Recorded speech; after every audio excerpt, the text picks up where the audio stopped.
अस्सलामुअलैकुम। आज हम सुनेंगे एक ऐसी सच्ची कहानी जो सब्र, ईमान और अल्लाह पर कामिल भरोसे की सबसे खूबसूरत मिसाल है। हज़रत यूसुफ़ अलैहिस्सलाम की दास्तान है ये एक बच्चा जिसे कुएं में फेंक दिया गया था, लेकिन अल्लाह ने इसे बादशाहों के बराबर इज़्ज़त अता की। हज़रत यूसुफ़ अलैहिस्सलाम बहुत ही प्यारे बेटे थे हज़रत यकूब अलैहिस्सलाम के। एक रात उन्होंने एक अजीब सा ख्वाब देखा। उन्होंने कहा, अब्बा जान, मैंने देखा है कि 11 सितारे, सूरज, चाँद, सितारे मुझे सजदा कर रहे हैं। हज़रत यकूब अलैहिस्सलाम ने फ़ौरन समझ लिया कि ये ख्वाब बहुत ही ख़ास है। उन्होंने फरमाया, बेटा, ये ख्वाब अपने भाइयों को मत बताना कि वो इस ख्वाब से हसद कर सकते हैं। हज़रत यूसुफ़ अलैहिस्सलाम का वाक़या और उनके भाइयों की साजिश। हज़रत यूसुफ़ अलैहिस्सलाम के भाइयों ने हज़रत यकूब अलैहिस्सलाम के पास आए, कहने लगे, ए हमारे अब्बा जान, आप यूसुफ़ अलैहिस्सलाम के बारे में हम पर भरोसा क्यों नहीं करते? कल उसे हमारे साथ क्यों नहीं बचते? वो खेलेगा, खाएगा और लेकिन एक बाप का दिन कुछ और कह रहा था। हज़रत यकूब अलैहिस्सलाम ने फरमाया, मुझे डर है कि उसे भेड़िया ना खा जाए। क्या वो एक जंगली भेड़िए की बात कर रहे थे या इंसानों के रूप में छुपे हुए भेड़िए की बात कर रहे थे? आखिरकार बाप राजी हो गए। कुएं की तारीकी घर से निकलते ही इनके रास्ते बदल गए।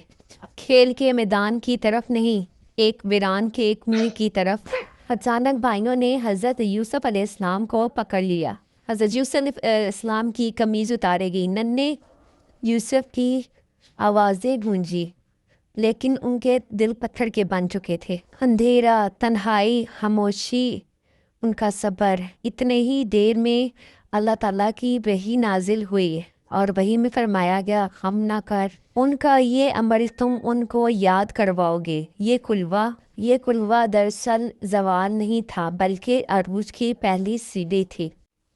रात के अंधेरे में भाई रोते हुए घर पहुंचे। अब्बा जान, भेड़िए ने यूसुफ को खा लिया है और पेश की हून आलूद कमीज़। हज़रत याकूब अलैहिस्सलाम ने फरमाया, कितना मेहरबान भेड़िया था, मेरे बेटे को खा गया लेकिन कमीज़ तक ना फाड़ी। ये अल्फाज तंज नहीं थे, ये दिल की गहराई में मौजूद छुपे वो ज़ख्म थे। फिर फरमाया, फ़ी सब्रन जमील, मेरे लिए खूबसूरत सब्र ही बेहतर है। ये थे सब्र जमील के लफ्ज़ जो शिकायत के बगैर उन्होंने सब्र कर लिया।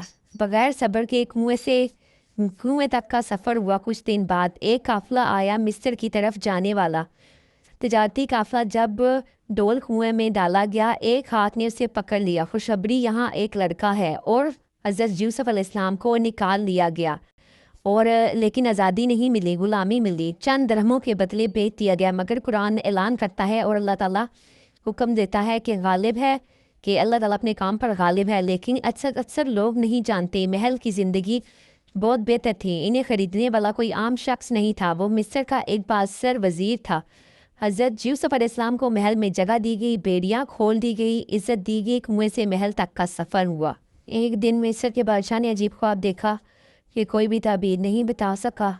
तब हज़रत यूसुफ़ अलैहिस्सलाम को बुलाया गया और उनसे पूछा गया। उन्होंने फरमाया कि इस साल मुल्क में कहता आएगा, हमें अनाज बचाना होगा। बादशाह ने इनकी दानाई से मुतासिर हुआ। बादशाह ने हज़रत यूसुफ़ अलैहिस्सलाम को खजाने का ज़िम्मेदार बना दिया। अब वो एक ग़ुलाम से एक बड़े ओहदे पर पहुँच गए। ये अल्लाह की तरफ से इनाम था, उनके सब्र का फल था। कई साल बाद उनके भाई मिस्र आए। उन्होंने यूसुफ को पहचाना नहीं, लेकिन हज़रत यूसुफ सामने ने पहचान लिया। आखिरकार उन्होंने अपनी पहचान जाहिर की। भाई शर्मिंदा हो गए, लेकिन यूसुफ ने कहा कि आज तुम पर कोई इल्ज़ाम नहीं, अल्लाह तुम्हें माफ़ करेगा। ये एक अजीम माफ़ी थी और इंसान की माफ़ी कभी ज़ाया नहीं जाती।